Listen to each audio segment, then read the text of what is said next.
When it comes to collecting older video games, most people are locked out either because of high prices or just the rarity and inability to find certain titles locally.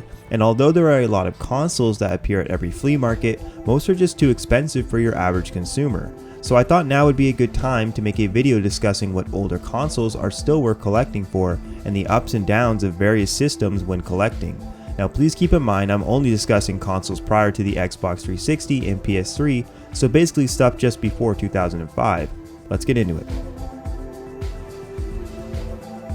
Okay, so the first system is the only debatable one as many people can go either way with it, but hear me out. Collecting for the N64 is still sort of viable in 2023, and this is because of the recent price decrease on a lot of N64 games. Along with that, the N64 has a relatively small library compared to other systems containing only around 296 games, and while yes, that's still a lot, it's much fewer than others, and a lot of them are still affordable. But keep in mind, when I say affordable, I'm talking about buying these games loose. When it comes to doing a complete and box full set collection, I'd tell you not to bother nowadays since a lot of the rare titles sell for upwards of thousands. But instead of focusing on expensive cardboard paper, you can save a lot of money just buying your games loose and getting some cool labels like the ones I have on my games here, which only cost me about $20. On top of that, if you really want to have the boxes, you can just always purchase reproduction ones for around $5 on Etsy and other websites. Or you can do custom boxes for even cheaper.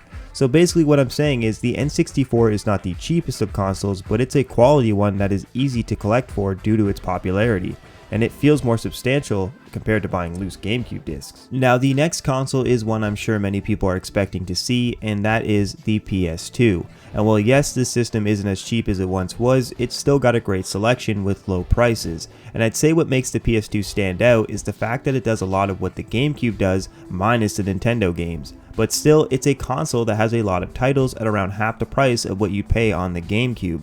Now again, this system is only getting more expensive, especially the more uncommon series like the Gungrave and Wild Arms, but it really doesn't matter because there are 1,796 games released in North America for the PS2, so you're bound to find a couple games that you like for around under $20, making it worthwhile for budget collectors. I remember reading a thread a while back talking about the difference between PS2 and GameCube, and it basically went over how a lot of great PS2 games are more niche, while the GameCube has a lot of known Mario games that carry more nostalgia and brand recognition. So basically, if you're wanting to make long-term profit, then collecting the PS2 might not be worth it.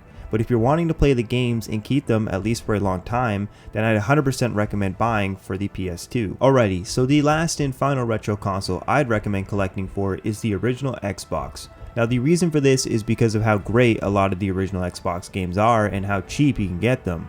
Now of course there's always going to be expensive games on every system, but the Xbox original doesn't have as many of those compared to the Dreamcast and PS2, and on top of that it had better hardware, meaning games looked and ran a lot smoother. The original Xbox doesn't get much love nowadays, but that can also be a good thing since most of its games tend to be on the easier side to find and cheaper. Oh, and you can also use the thing as a DVD player if you buy the DVD movie playback kit, which was a pretty cool novelty back then. Now, I'm going to be honest and admit that I'm very biased when it comes to the original Xbox, as it was my first console as a kid, and I always ended up picking it over the GameCube, which made some people mad. But I just have to say, I have a soft spot for this system, and I played a ton of games only released for it that are worth next to nothing on the secondhand market.